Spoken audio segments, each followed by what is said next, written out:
Bem, pessoal, nós vamos falar um pouco sobre as demências, né?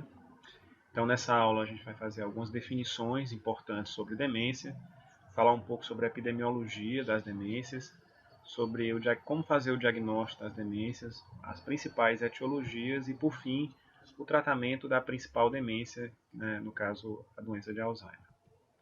Bem, na definição de demência é extremamente importante que você tenha a deterioração de pelo menos duas ou mais funções cognitivas, né? A gente tem várias funções cognitivas e para que você tenha um diagnóstico de demência é necessário a deterioração de pelo menos duas dessas.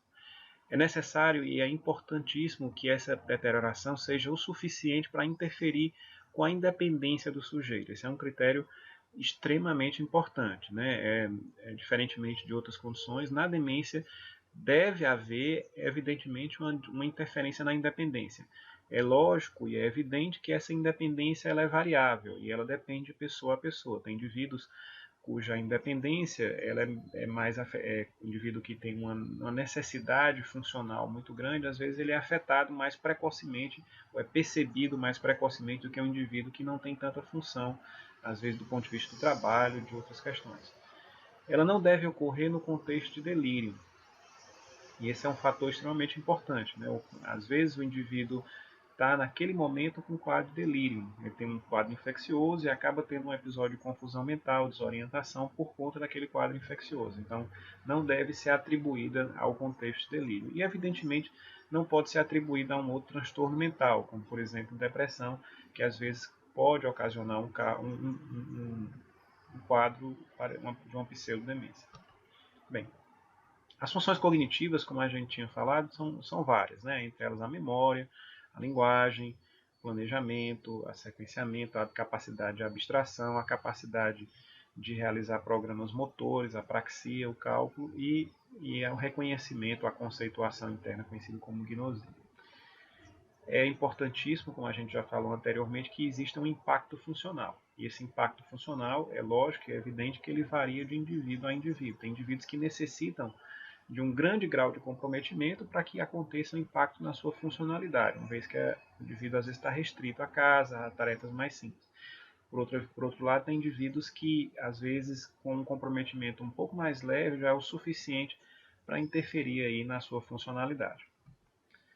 Ela não deve ser atribuída ao envelhecimento normal, evidentemente, né? A demência ela é sempre uma situação patológica e deve ser adequadamente investigada e tratada, uma vez que o indivíduo que tenha um quadro de demência, existem algumas demências que são potencialmente reversíveis, então essas causas devem ser prioritariamente investigadas, e naquelas doenças conhecidas como doenças neurodegenerativas, em que você não tem uma etiologia reversível identificada e que a demência vai progredir, ainda assim é importantíssimo o diagnóstico para que seja estabelecido o tratamento e fazer com que o indivíduo permaneça por mais tempo funcional ou pelo menos com um quadro mais identificado.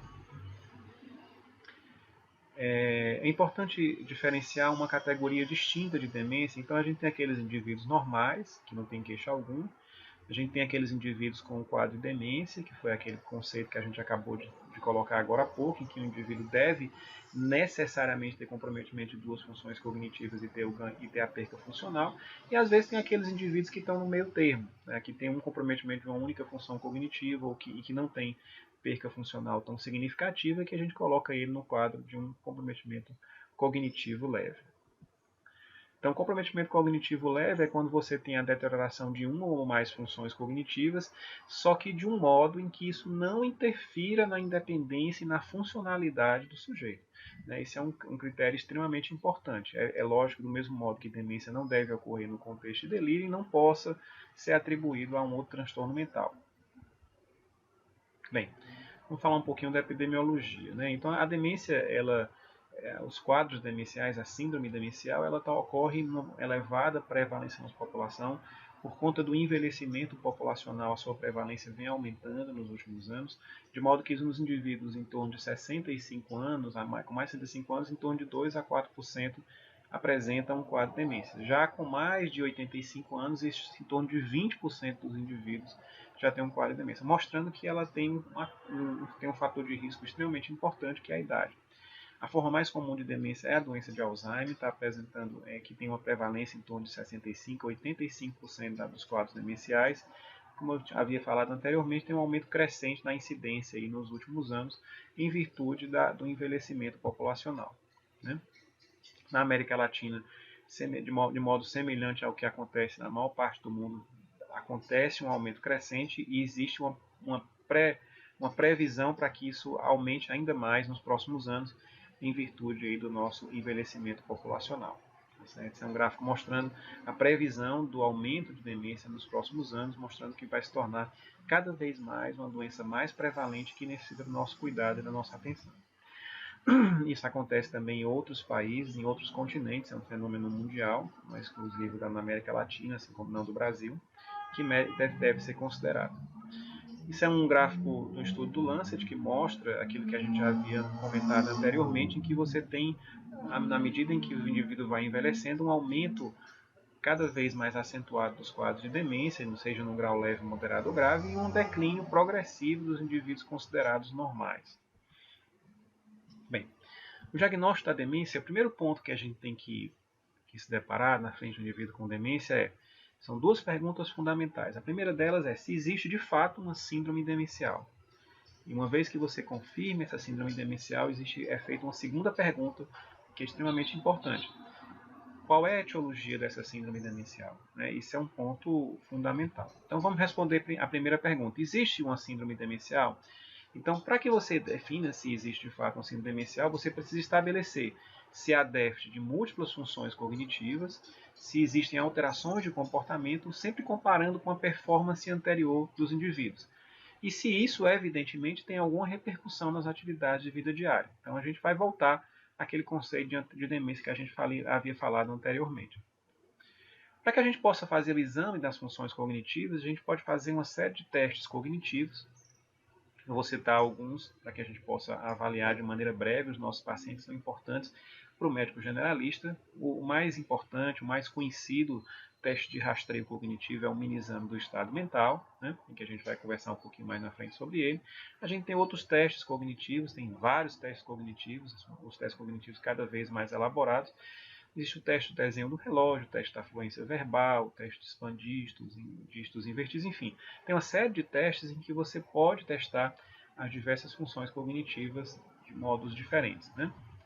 Bem, a principal função, na verdade, uma das principais funções cognitivas é a memória. Na memória a gente tem memórias de curto prazo, que são aquelas memórias em que você tem fatos mais recentes do dia a dia, e você tem memórias de longo prazo. Essas memórias elas são guardadas em locais diferentes do cérebro e, por conta disso, necessitam aí de avaliações distintas. Você pode ter um quadro de alteração da linguagem, que a gente chama de afasia. A afasia, quando você tem um prejuízo na incapacidade de compreender ou de expressar aquilo que você quer expressar, de modo que você tem aí uma afasia de compreensão quando você não consegue compreender aquilo que lhe é dito, e você tem uma afasia de expressão quando você não consegue falar aquilo que tem interesse. E você pode ainda ter uma afasia global quando você tem um comprometimento das duas funções. Aqui é um exemplo, ficou apontando para a caneca, falando isso aí, esse, e fazia com a mão o gesto de beber, tentando apontar e não conseguindo falar o nome daquilo que ele desejava. Aquilo que ele desejava. A apraxia, que é a incapacidade de realizar alguns movimentos previamente aprendidos, mediante um comando. Então, às vezes, o indivíduo não consegue realizar um determinado comando, por exemplo, como é que você faz para poder pentear o cabelo. O indivíduo não consegue fazer o gesto de pentear o cabelo, uma vez que ele desaprendeu aquele comando previamente aprendido. É lógico que é evidente que para a avaliação dessa condição, o indivíduo tem que estar com as funções motoras, com as funções cognitivas e com a coordenação motora totalmente preservada. A agnosia, que é a incapacidade de reconhecer algum objeto, algum som previamente conhecido, e aí a gente tem diferentes tipos de agnosia: a incapacidade de reconhecer através da visão, a gente tem uma agnosia visual, a incapacidade de reconhecer através do tato, você pode colocar uma moeda no tato do indivíduo, ele não consegue reconhecer que é uma moeda, a agnosia tátil, ou a incapacidade de reconhecer sons que são bem conhecidos, por exemplo, o som de uma ambulância, ou o som de alguma sirene, ou de um sino, e o indivíduo não consegue identificar e reconhecer aquele som gente chama isso de agnosia auditiva, né? Outro dia ela estava com controle remoto tentando mudar o canal do aquário, né? Assim, não conseguiu reconhecer que não mudava, né? Que a gente percebe que tem. Isso é um exemplo de um vídeo em que o indivíduo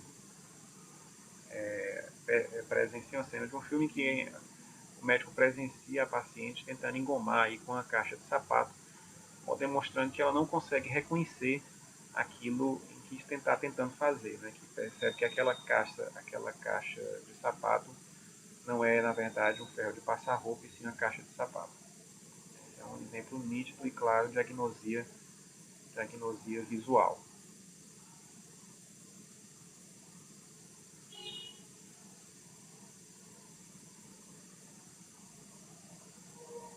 Muito bom. Habilidade visoespacial, aquela capacidade que a gente tem de identificar as coisas no espaço, né? Assim, aquela capacidade que a gente tem de também localizar alguns objetos no espaço e tentar. Ela vai esta equipando há mais de 30 anos, mas não conseguiu voltar para casa porque não sabia como subir ou descer a rua. Ela não conseguiu se localizar no espaço. Né? Essa é uma capacidade importante que a gente tem. Bem, o mini exame do estado mental, em que ele é um exame em que você tem alguns pontos importantes que vocês são avaliados. O primeiro ponto é a orientação, né? Tanto a orientação temporal quanto a orientação espacial. Você vai atribuir um ponto para cada um desses itens, né? De modo que o total vai dar 10 pontos. A memória imediata, em que você vai pedir para o indivíduo registrar ele vai registrar 3 objetos: pente, carro e laranja, vai repetir imediatamente. Depois disso, o indivíduo vai fazer um teste de atenção em cálculo, em que ele vai, de maneira sucessiva, diminuir 100 do número 7 e assim sucessivamente, por 5 vezes. Cada um desses acertos acaba levando a um ponto. Naqueles indivíduos que não conseguem realizar cálculo, que não têm escolaridade suficiente para realizar o cálculo, você pode pedir para que o indivíduo soletre a palavra mundo de trás para frente, de modo invertido, começando pelo O e terminando pelo M. Né? É um outro modo.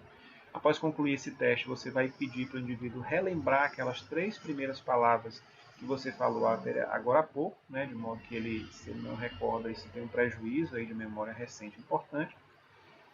Depois disso, a gente vai fazer a avaliação da linguagem. Você vai pedir para o indivíduo nomear uma caneta, nomear um relógio, sabendo se, evidentemente, ele consegue reconhecer aqueles objetos.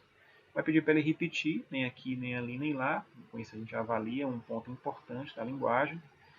Vai ver se o indivíduo consegue compreender adequadamente uma ordem. Né? Então você vai pedir para ele pegar um papel com a mão direita, dobrar ao meio e colocar um no chão. Para cada uma dessas ações você vai atribuir um ponto. Vai escrever em um local, vai pedir para que ele leia aquele objeto, que feche os olhos. Ele vai tentar ler aquilo que está colocado e vai obedecer. Escrever uma frase, né? É importante lembrar que é uma frase, não é uma palavra, então o indivíduo tem que ter sujeito, verbo, predicado, né? Para se comportar como uma frase. E por fim vai copiar o desenho dos 2 pentágonos. Né? Os pentágonos são objetos de 5 lados, evidentemente, e eles têm que ter pelo menos uma interseção entre eles. Né? E a gente tem que considerar esses dois pontos. O indivíduo conseguiu desenhar os 2 pentágonos e se ele realizou a interseção entre eles. Né? A pontuação total é uma pontuação de 30 pontos, né? E de acordo com o Brook e colaboradores, aí no trabalho de 2003, você pode estabelecer um limite de acordo com a escolaridade. Né? Assim, então, indivíduos analfabetos, a gente pode usar um cutoff de 20, com 1 a 4 anos de escolaridade, um cutoff de 25, 5 a 8 anos, 26, 8 a 11 anos, 28, e acima de 11 anos, 29. Né? Uma pontuação relativamente elevada, o indivíduo precisa fazer para que não tenha nenhum déficit cognitivo. É importante lembrar que o mini exame do estado mental é um exame de rastreio, que nem todas as funções cognitivas são avaliadas. Né? Quando a gente vai avaliar a função executiva, quando a gente vai avaliar outras funções cognitivas que não são muito bem visualizadas no mini exame do estado mental. Então é importante que em algumas doenças, por exemplo, na doença de Alzheimer, ele tem um bom índice de sensibilidade. Mas para outros tipos de doença, como por exemplo a doença de Parkinson, a doença vascular, ele já não tem tanta eficácia como tem, por exemplo, na doença de Alzheimer. Né? Outro teste que pode ser avaliado é o teste do desenho do relógio, que você vai pedir para o indivíduo desenhar um relógio, né, um relógio de ponteiro. Nesse relógio de ponteiro ele tem que colocar os números em ordem adequada e da maneira adequada. Ele vai colocar o ponteiro grande dos minutos, o ponteiro pequeno das horas e vai marcar 2 horas e 45 minutos. Né? Então os indivíduos, evidentemente, eles têm uma série de funções testadas. Na primeira função delas, a atenção. Né, ele tem que ter uma função de memória muito boa, porque ele vai ter que memorizar o comando que você vai realizar. Ele deve ter uma capacidade de função executiva, que é aquela função relacionada ao planejamento do ato em que ele vai realizar. Então o indivíduo que vai desenhar um relógio, ele deve, evidentemente, planejar como desenhar aquilo. Ele tem que colocar os números na determinada sequência, ele tem que dar uma distância adequada entre os números, ele deve, em seguida, tentar colocar o ponteiro dos relógios de maneira adequada, ou seja, isso exige uma série de planejamento. Né? E aí a habilidade visoespacial, evidentemente, porque ele vai tentar localizar e desenhar o relógio de maneira adequada no espaço. E aí, na medida em que o indivíduo vai tendo comprometimento cognitivo, você vai percebendo que vai havendo uma deterioração. Ele não consegue colocar os ponteiros da maneira adequada, né? Ele erra a sequência dos números, né? Ele não consegue fazer o círculo, ele não consegue colocar os números na ordem adequada e às vezes não consegue sequer desenhar os números ou os ponteiros, e aí você já tem um comprometimento cognitivo grave. Né? Fluência verbal é um teste também interessante em que você pede para o indivíduo falar o máximo de objetos ou o máximo de animais em que ele conhece em um tempo de 1 minuto. Né? Então ele vai falar todos os animais que ele conhece em um tempo marcado de 1 minuto, e aí você vai pontuar aqueles objetos. Né? E aí você pode utilizar uma pontuação segundo a escolaridade. Né? Até 8 anos de escolaridade você utiliza uma pontuação de 9, acima de 8 anos de escolaridade você usa uma pontuação de 13. Né?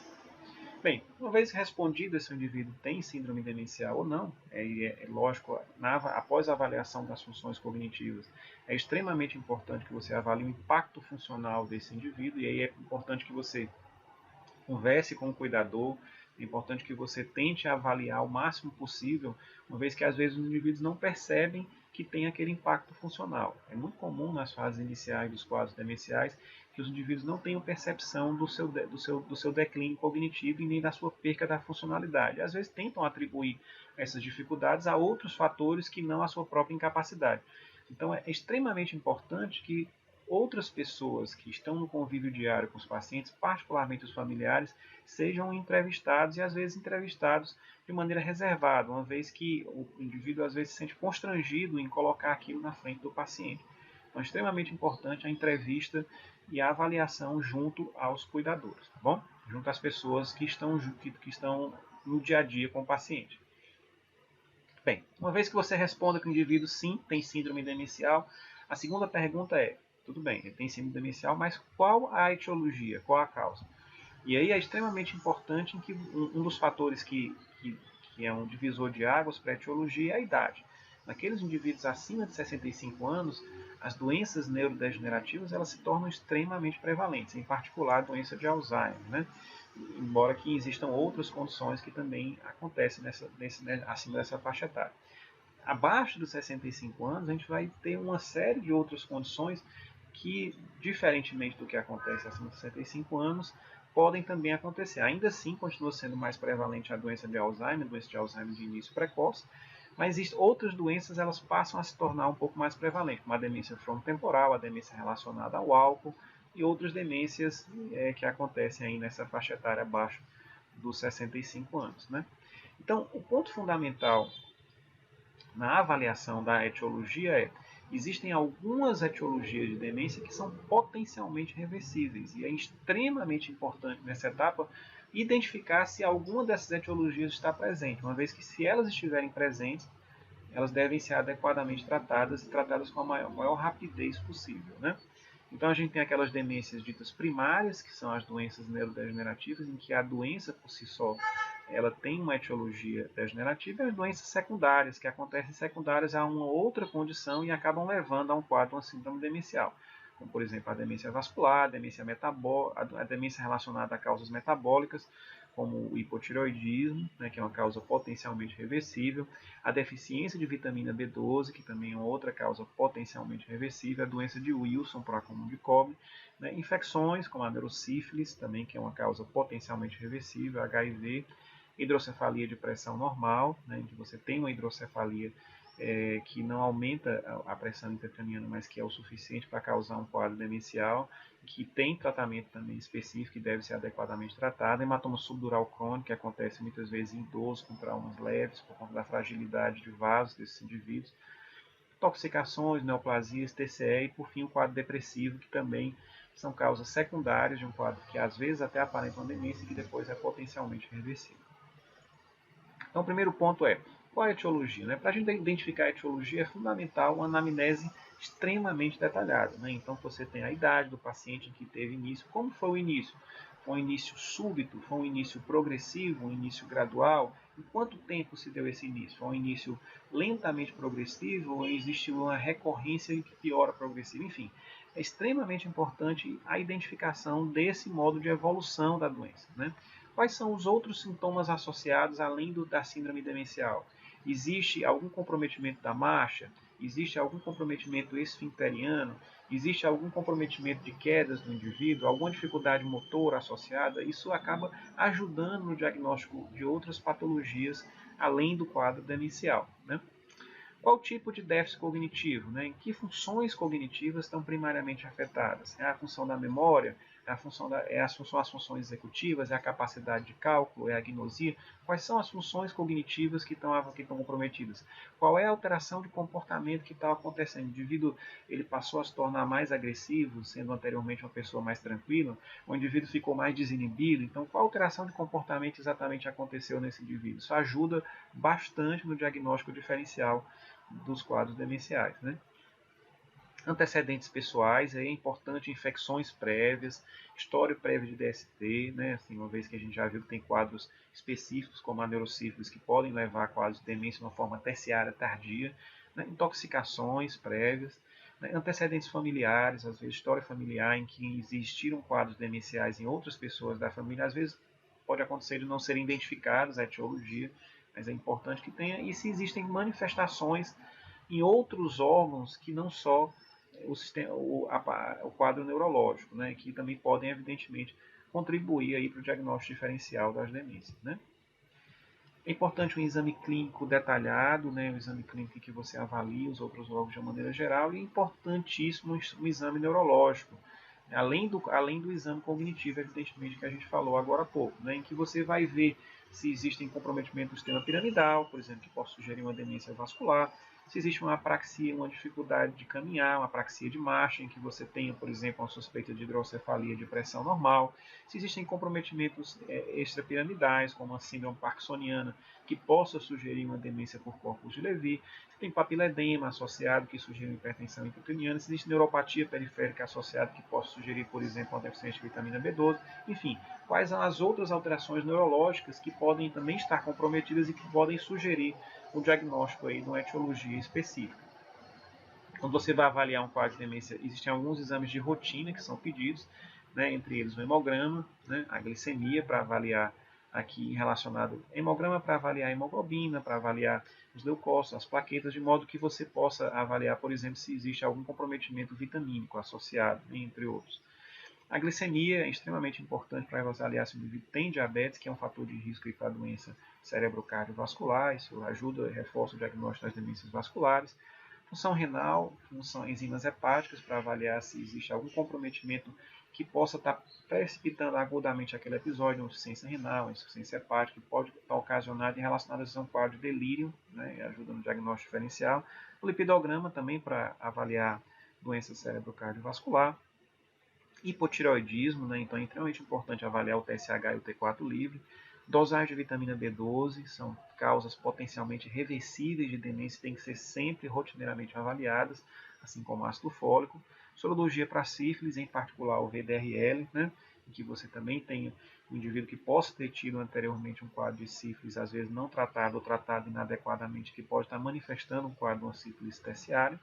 HIV, né, uma vez que você tem a demência relacionada ao HIV, ou indivíduos que têm uma imunossupressão e acabam tendo uma suscetibilidade a outros tipos de infecção que podem se comportar como demência, e o exame de imagem, né, a tomografia, preferencialmente uma ressonância, para que você possa avaliar quais são as alterações que existem do ponto de vista do cérebro do indivíduo, os padrões de atrofias existentes, se a atrofia ela é uma atrofia global, se ela é predominantemente na região temporal, se ela é predominantemente na região frontal, se existe uma hidrocefalia associada, se tem comprometimento vascular importante, enfim. A ressonância vai ajudar muito no diagnóstico etiológico dessas condições. Né? Outros exames opcionais, e a depender do quadro, a depender da faixa etária, a depender da suspeita, a celuloplasmina e o cobre sérico, em particular para avaliar a doença de Wilson, que a gente já falou anteriormente, investigação para drogas, naqueles indivíduos que existe uma suspeita do uso de drogas, o eletroencefalograma, que vai ajudar a avaliar o grau de comprometimento da demência pelo grau de comprometimento em relação à atividade base, que pode ajudar na identificação de alguns padrões específicos em alguns tipos de demência, como por exemplo na doença de Creutzfeldt-Jakob, em que você tem um padrão específico no eletroencefalograma que pode ajudar aí no diagnóstico diferencial. O líquor, né, na medida em que você tem uma suspeita, por exemplo, de um quadro de uma infecção do sistema nervoso central, você pode realizar o líquor para poder ajudar no diagnóstico diferencial. E exames funcionais, como o PET e o SPECT, em que você vai avaliar a perfusão e a captação cerebral em determinadas regiões também, que vão colaborar no diagnóstico diferencial. Então, o diagnóstico diferencial das demências são quadros que vão desde o comprometimento cognitivo leve, quando você não tem um prejuízo funcional, a depressão, é um quadro que deve ser sempre investigado e sempre considerado, e deve ser objetivamente perguntado, uma vez que ele simula quadros demenciais com relativa frequência. O abuso de álcool e outras drogas, que também podem comprometer de maneira importante aí, o sistema nervoso central, seja pelo déficit carencial, seja pela toxicidade direta do álcool. Neoplasia do sistema nervoso central, evidentemente, que vão estar sendo avaliados com exame de imagem, os hematomas do sistema nervoso central, em particular hematoma subdural crônico no idoso, que também pode se comportar como um quadro demencial progressivo. A hidrocefalia de pressão normal, também que vai ser avaliada através do exame de imagem, mas que se comporta particularmente com a tríade, que você tem comprometimento de marcha, comprometimento esfincteriano e o quadro demencial associado. Deficiência vitamínica, que a gente já colocou anteriormente, que vai ser avaliada através dos exames laboratoriais, o hipotireoidismo do mesmo modo, e as infecções do sistema nervoso central, com aqueles exames que já foram colocados anteriormente. Né? Então, os três primeiros a gente vai ter essa avaliação através da história, os próximos, a neoplasia, o hematoma e a HPN através da neuroimagem, os três últimos, assim como o último, você vai avaliar através dos exames laboratoriais já citados anteriormente. Bem, então, de posse dos exames, você vai tentar colocar aquele quadro do indivíduo em uma etiologia específica, né? Então, baseado no comportamento, na alteração clínica, nos exames que você avaliou, nos exames que você pediu, você vai tentar identificar as etiologias. Mais comum, como a gente já falou anteriormente, é a doença de Alzheimer, né? Em que você tem um quadro de perda de memória associado a uma atrofia difusa, mas com maior intensidade na região temporal dos hipocampos, né? Então, em particular na doença de Alzheimer, você vai ter um comprometimento aí mais acentuado na região hipocampal. A demência vascular, em que você vai ter mais uma síndrome de desexecutiva, em que você vai ter mais uma dificuldade na realização de determinadas tarefas, no planejamento, na execução de determinadas tarefas. Você pode ter também um quadro, um piramidalismo precoce, por conta do comprometimento das vias motoras, que passam na região subcortical. E você vai ver na ressonância múltiplos infartos, uma leucoencefalopatia subcortical difusa, que pode também estar relacionada aí à demência vascular. A demência por corpus de Levy, né, em que você vai ter um quadro em particular de alucinações visuais, pode ter um quadro de parkinsonismo, né, um indivíduo que tem uma demência também com comprometimento importante, você vai ter na ressonância uma atrofia difusa. Demência frontotemporal, em que chama a atenção a demência normalmente de instalação um pouco mais precoce. O indivíduo tem uma alteração de comportamento, uma desinibição, uma alteração de linguagem importante, e o que chama a atenção no exame de imagem é uma atrofia desproporcional da região frontotemporal em relação às demais regiões cerebrais.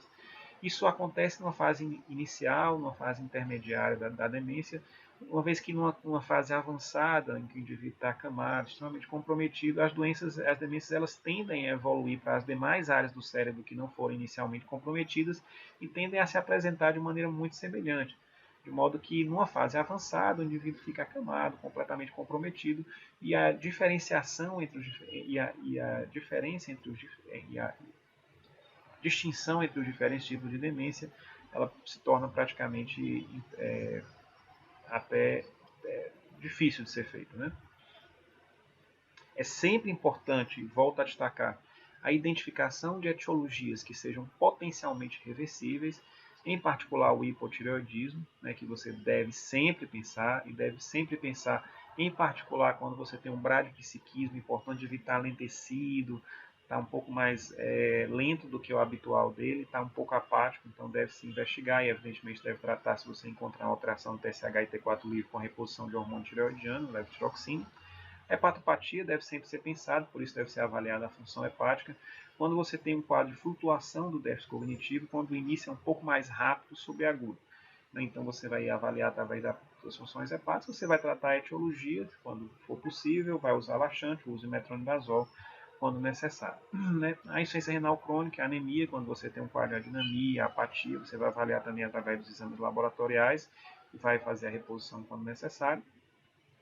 Hipercalcemia, deve sempre ser avaliado, o início subagudo, também através da dosagem de cálcio.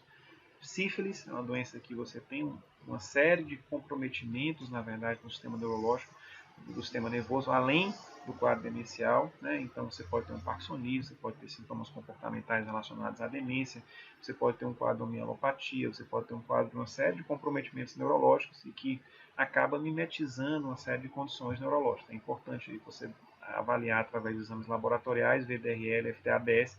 Quando identificada alguma alteração, deve ser realizado o líquor, né, e deve ser tratado através de antibiótico terapia com penicilina, normalmente endovenosa por um tempo prolongado. Bem, então, uma vez que você identifique que o indivíduo tem demência, o segundo ponto você vai identificar a etiologia. E aí, dentre as etiologias, aquela que a gente mais falou e aquela que é mais prevalente é a doença de Alzheimer. Então, a gente vai focar no tratamento, em particular na doença de Alzheimer. Então, se você tem uma causa potencialmente reversível, é lógico e é evidente que você tem que tratar aquela causa básica, como a gente colocou anteriormente.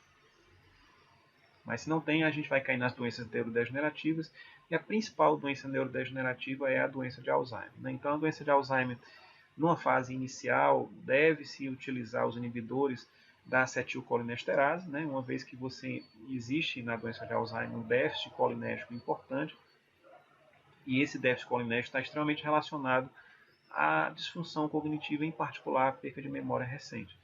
Então, você vai utilizar um inibidor da enzima que metaboliza a acetilcolina na fenda sináptica, que é a acetilcolinesterase, e com isso você vai aumentar o nível de acetilcolina na fenda sináptica, promovendo com isso uma maior disponibilidade para o receptor pós-sináptico, né?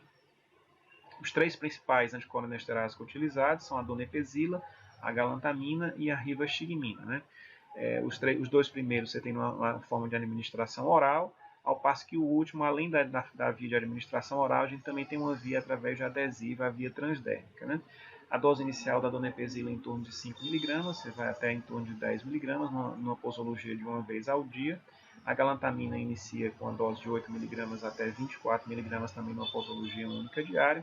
A rivastigmina você inicia numa dose de 3 mg através de 1,5 mg duas vezes ao dia, até a dose máxima de 12 mg, também numa posologia duas vezes ao dia. E o adesivo, você utiliza um adesivo inicialmente de 5 cm², que equivale a 4,6 mg, e acaba finalizando com um adesivo de 15 cm², que equivale a em torno de 9,5 mg, numa posologia uma vez ao dia. Numa fase inicial, em vários trabalhos mostrando em que esses inibidores da acetilcolinesterase, eles ajudam a diminuir os sintomas dos pacientes nas fases iniciais e ajudam na manutenção dos sintomas comportamentais. Então, são drogas extremamente importantes no tratamento da doença de Alzheimer. É lógico que nem todos os pacientes toleram. O principal efeito adverso são sintomas gastrointestinais, náuseas, vômitos, diarreias. E aí, em particular nesses casos, deve ser feita uma transição de uma medicação para outra. Caso não ocorra a melhora, você pode tentar a formulação transdérmica, né? E aí, caso o paciente não tolere, você pode ainda utilizar medicações que ajudem nesses sintomas, como por exemplo a domperidona, né, e outras medicações que ajudam antes da utilização da droga, e às vezes em alguns pacientes que não toleram de maneira alguma e aí não conseguem utilizar essas medicações. Bem, na medida em que o indivíduo avança, ele entra numa fase um pouco mais avançada, além dos inibidores da acetilcolinesterase, a gente vai utilizar um inibidor do receptor NMDA-glutamatérgico, né, que é a memantina. A memantina ela não deve ser utilizada na fase inicial da doença, ela deve ser utilizada numa fase um pouquinho mais avançada, na fase intermediária, e sempre em preferência em associação aos inibidores da acetilcolinesterase. A dose normalmente é uma dose de em torno de 20 mg dia, você começa com 5 mg e vai aumentando progressivamente até 20 mg dia. Habitualmente é feita uma tomada de 2 vezes ao dia, embora ela possa ser utilizada uma única vez ao dia. Outras medicações, assim como o ginkgo biloba, vitamina E, seleginina, ômega 3, etc., elas não têm eficácia, elas não existem nível de evidência que acabem justificando a utilização dessas drogas. Então, o paciente com doença de Alzheimer já é um paciente que tem uma série de medicações que ele tem que utilizar para alterações comportamentais, para alterações cognitivas. Então, deve-se preferencialmente utilizar aquilo que o paciente realmente necessita e não essas outras medicações que acabam não contribuindo com o quadro clínico do paciente, às vezes trazendo eventualmente efeitos adversos. Bem, então a gente falou um pouquinho as definições das síndromes demenciais, um pouco sobre a epidemiologia das principais síndromes demenciais, como fazer um diagnóstico da síndrome demencial e das etiologias, e por fim o tratamento da principal síndrome demencial, que é a doença de Alzheimer. Pessoal, muito obrigado, até a próxima.